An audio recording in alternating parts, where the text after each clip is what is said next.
இன்னைக்கு சைரன் படம் ரிலீஸ் ஆயிருக்கு. இந்த படத்துக்கு நேத்து advance booking end of the day வரையும் எவ்வளோ கலெக்ட் பண்ணியிருக்கு.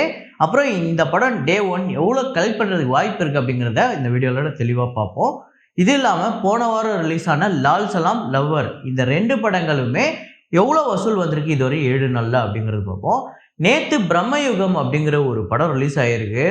மம்முட்டி அவர்களோட படம். இது வந்து full and full black and ஒயிட்லேயே வந்த படம். படம் பயங்கரமான ஒரு பாசிட்டிவ் ரிவ்யூ. நேற்று இந்த படம் டே 1 எவ்வளோ கலெக்ட் பண்ணியிருக்கு அப்படிங்கிறது பார்ப்போம். ஸோ அந்த படத்தோட பட்ஜெட்டில் எவ்வளோ அப்படிங்கிறது பார்ப்போம். இன்னும் சில படங்களோட வசூலை பார்க்க போகிறோம். அது மட்டும் இல்லாமல் இன்றைக்கி இன்னொரு முக்கியமான படம் என்ன அப்படின்னு பார்த்தீங்கன்னா அடங்கமறு. ஸோ ஜெயம் ரவி அவர்களோட ஒரு சூப்பர் டூப்பர் ஹிட்டான படம். இந்த படம் அந்த சமயத்தில் எப்படிப்பட்ட ஒரு சூழலில் வந்தது, எப்படி இந்த படம் வசூல் ரீதியாக பெரிய ஹிட் ஆச்சு அப்படிங்கிறத பேசுவோம். ஸோ வீடியோக்குள்ளே போகிறதுக்கு முன்னாடி நம்ம சேனலை நீங்கள் சப்ஸ்கிரைப் பண்ணல அப்படின்னா பண்ணிவிடுங்க. பக்கத்தில் இருக்க பெல் ஐக்கானை ப்ரெஸ் பண்ணிவிடுங்க. வாங்க வீடியோக்குள்ளே போகலாம்.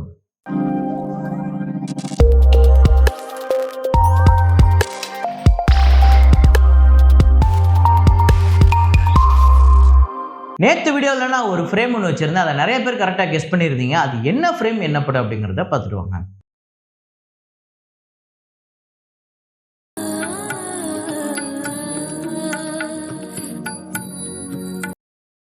ஆமாங்க, உள்ளம் கேட்குமே தான். உள்ளம் கேட்குமேல அவர் அந்த ஹீரோயினோட அந்த இதை எடுத்து வச்சு வைக்கும் போது அப்படியே ஆடுவாங்க. நல்லாயிருக்கும் பார்க்குறதுக்கு. உள்ளம் கேட்குமேல வரக்கூடிய ஒரு ஃப்ரேம் தான். இதை கரெக்டாக கெஸ் பண்ண முதல் 5 பேர் கான் வியூ அப்படிங்கிறவர், திருப்பதி திம்மராயன், அப்புறம் ஜெய் ஜான்சன், நபிகா ஃபிர்தௌஸ், கே வெங்கடேசன். இந்த 5 பேர் தான் முதல்ல கரெக்டாக கெஸ் பண்ணியிருக்காங்க. இன்னைக்கான ஃப்ரேமை பாருங்கள், கெஸ் பண்ணுங்கள்.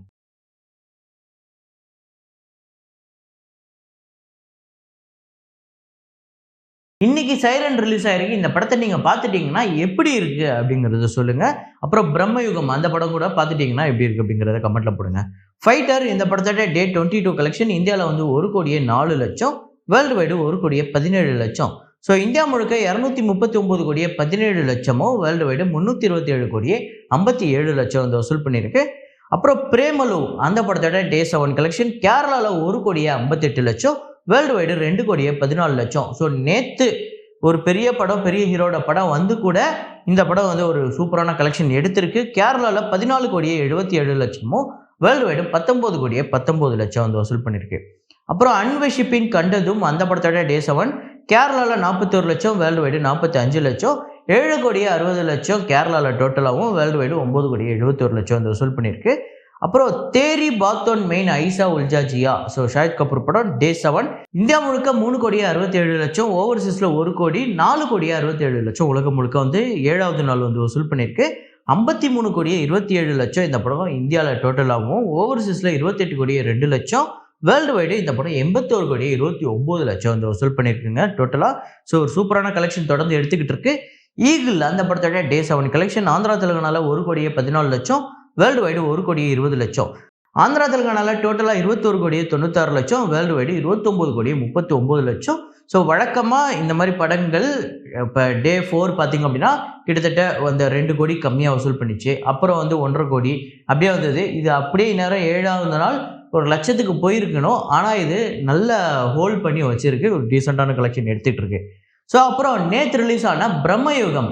ஸோ இந்த படம் வந்து பயங்கரமாக பேசப்பட்டுக்கிட்டு இருக்குங்க. மம்முட்டி வேறு லெவலில் பர்ஃபார்மன்ஸ் பண்ணியிருக்காரு. இந்த படம் முழுக்கவே பிளாக் அண்ட் ஒயிட்டு தான். எப்படி இந்த சமயத்தில் இப்படிப்பட்ட ஒரு படம், இதுவும் இல்லாமல் இது ஒரு ஹாரர் படம். இந்த படம் பார்க்குறதுக்கு உண்மையிலே பயங்கர ஆர்வமாக இருக்குது. தமிழில் வந்து அடுத்த வாரம் ரிலீஸ் ஆகுது.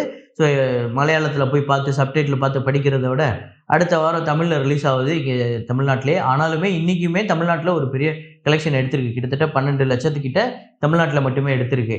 அதையும் தாண்டி அடுத்த வாரம் ரிலீஸ் ஆகும்போது பெரிய கலெக்ஷன் எடுக்கிறதுக்கு வாய்ப்பு இருக்குது. ஸோ அதுக்காக தான் நான் வெயிட் பண்ணுறேன். கேரளாவில் இந்த படம் டே 1 3,05,00,000, ரெஸ்ட் ஆஃப் இந்தியாவில் 65,00,000, ஓவர்சீஸ் 2,20,00,000, வேர்ல்டு வைடு 5,90,00,000. இந்த கேரளா ரெஸ்ட் ஆஃப் இந்தியாவை தவிர ஓவர்சீஸ் அப்படிங்கிறது ஒரு கிளியரான ஒரு டேட்டா கிடைக்கல. நான் வீடியோ பண்ணுற வரையுமே ரொம்ப தேடி பார்த்தேன். ஒரு கிளியரான டேட்டா கிடைக்கல. நம்மளுக்கு கொடுக்குறவங்களுமே வழக்கமாக கொடுக்குறவங்க அந்த கிளியரான டேட்டா கொடுக்கல. ஸோ அதனால் இது ஒரு எஸ்டிமேட்டட், ஒரு அப்ராக்சிமேட்டான ஒரு கலெக்ஷன் தான். ஸோ 2,20,00,000, மேபி இது 2 கோடியாக இருக்கலாம், இல்லை 2,50 கோடியாக கூட இருக்கலாம். அது நாளைக்கு நம்மளுக்கு க்ளீனாக தெரிய வரும். நாளைக்கு இது மாறும். ஸோ இப்போதைக்கு 5,90,00,000 ஒரு எஸ்டிமேட்டட் கலெக்ஷன் தான். இந்த படத்தோட பட்ஜெட் 27 கோடி. அப்புறம் வடக்குப்பட்டி ராமசாமி அந்த படத்தோட டே 14 தமிழ்நாட்டில் 15 லட்சம், வேர்ல்டு வைடு 16 லட்சம். இந்த படத்தோட டோட்டல் கலெக்ஷன் பார்த்தீங்க அப்படின்னா தமிழ்நாட்டில் 11 கோடியே 43 லட்சம், வேர்ல்டு வைடு 11 கோடியே 93 லட்சம். ஸோ ஆல்ரெடி இந்த படம் வந்து ப்ராஃபிட்டு. அப்புறம் லவ்வர் அந்த படத்தோட டே 7 தமிழ்நாட்டில் 39 லட்சம், வேர்ல்டு வைடு 42 லட்சம். இதுவரையும் தமிழ்நாட்டில் 5 கோடியே 5 லட்சமும், வேர்ல்டு வைடு 5 கோடியே 75 லட்சம் வந்து வசூல் பண்ணியிருக்கு. ஸோ ஒரு 85% இந்த படம் வந்து ரெக்கவர் ஆகிடுச்சு. இன்னும் ஒரு 15% தான். அது ஒரு அப்படியே சைரன் வந்திருந்தாலுமே ஒரு 10 லட்சம் 15 லட்சம் வசூல் பண்ணாலே இன்னும் ஒரு வாரத்தில் அது ரெக்கவர் ஆகிடும். அப்புறம் லால் சலாம் அந்த படத்தோட டே 7 கலெக்ஷன் தமிழ்நாட்டில் 98 லட்சம், வேர்ல்டு வைடு 1 கோடியே 36 லட்சம். டோட்டலாக தமிழ்நாட்டில் 15 கோடியே 23 லட்சம், வேர்ல்டு வைடு 28 கோடியே 14 லட்சம் இந்த படம் வந்து வசூல் பண்ணியிருக்கு லால் சலாம் 7 நாளில். அப்புறம் சைரன் அந்த படம் வந்து இன்றைக்கி ரிலீஸ் ஆகிருக்கு. இந்த படத்தோட நேற்று நைட்டு 12 மணி வரையும் எவ்வளோ அட்வான்ஸ் புக்கிங் ஆகிருக்கு அப்படின்னு பார்ப்போம். தமிழ்நாட்டில் 98 லட்சம், ரெஸ்ட் ஆஃப் இந்தியாவில் 14 லட்சம், ஓவர்சீஸில் 20 லட்சம். ஸோ டோட்டலாக வேர்ல்டு வைடு 1 கோடியே 32 லட்சம் இந்த படம் அட்வான்ஸ் புக்கிங்கில் கலெக்ட் பண்ணியிருக்கு. அது மட்டும் இல்லாமல் இந்த படம் டே 1 எந்த அளவுக்கு வசூல் பண்ணுறதுக்கு வாய்ப்பு இருக்குன்னா மேபி 2லேருந்து 2.5 கோடி தமிழ்நாட்டில் வசூல் பண்ணுறதுக்கு வாய்ப்பு இருக்குது. அப்புறம் 2.5லேருந்து 3.20 வரையும் வேர்ல்டு வைடு டே 1 கிராஸ் கலெக்ஷன் வரதுக்கு வாய்ப்பு இருக்குது. அதையும் தாண்டி போச்சுன்னா மேபி வேர்ட் ஆஃப் மவுத்தில் சாயங்காலமே ஒரு பயங்கரமான ஒரு பிக்கப் இருக்கலாம். ஸோ அது எப்படி இருக்குது அப்படிங்கிறத பார்ப்போம். படம் பார்த்துட்டிங்கன்னா எப்படி இருக்குது அப்படிங்கிறத சொல்லுங்கள். ஸோ அதுக்கடுத்து தான் நான் சொல்லியிருந்தேன் அடங்கமறு அந்த படத்தோட வசூலை சொல்கிறேன் அப்படின்னு சொல்லிட்டு. ஆக்சுவலாக இந்த படம் வந்த சமயம் அப்படின்னு இருக்குல்ல, கூட வந்த படங்கள்லாம் பெரிய பெரிய படம். ஒரு பக்கம் பார்த்தீங்கன்னா ஆல்ரெடி மாரி அந்த ரவுடி பேபி பெரிய ஹிட்டு, மாரி படத்தோட செகண்ட் பார்ட்டு அந்த படம் வருது, அதுக்கு பயங்கரமான ஓப்பனிங்கு. இன்னொரு பக்கம் கேஜிஎஃப் பார்ட் 1 அந்த படம் வருது. ஸோ கூடவே நிறையா படங்கள் வேறு வேறு மொழியில் பெரிய பெரிய படங்கள் வந்தது. சுத்தமாக அடங்கமருக்கு தேட்டரே கிடைக்கல. எல்லாத்தையும் டோட்டலாக வாரி போட்டாங்க. எதுக்கு மாரி 2க்கும் கேஜிஎஃப்க்கும். ஏன்னா விஷால் வேறு அந்த படத்தை டிஸ்ட்ரிபியூட் பண்ணார் தமிழ்நாட்டில். பயங்கரமாக ஸ்க்ரீன்ஸை வாரி போட்டாங்க அந்த படத்துக்கெலாம். அடங்கமரு ஆக்சுவலாக டே 1 டே 2லாம் ரொம்ப ஒரு சாதாரண ஒரு கலெக்ஷன் தான். இந்த படம் வேர்ட் ஆஃப் மவுத்தில் பிக்கப் ஆகி தான் பெரிய ஹிட் ஆச்சு. அந்த படங்களை விட தமிழ்நாட்டில் பெரிய கலெக்ஷன் எடுத்தது.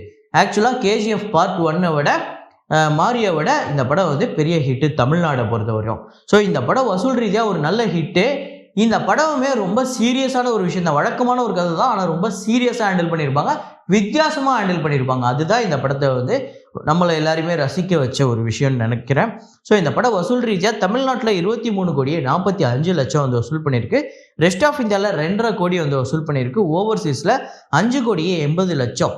ஸோ $832K அந்த சமயத்தில் இருந்த காசுக்கு 69 ரூபா வருதுன்னு நினைக்கிறேன்.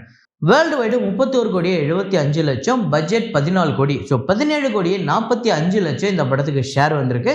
இந்த படம் ஒரு சூப்பர் டூப்பர் ஹிட். இந்த படம் உங்கள் எத்தனை பேருக்கு ஃபேவரட் அப்படிங்கிறத கமெண்ட்டில் போடுங்க. ஸோ இதே மாதிரி ஒரு வீடியோவில் இதே மாதிரி கலெக்ஷன் ரிப்போர்ட்டில் மீண்டும் நான் உங்களை சந்திக்கிறேன். Signing off Rahman.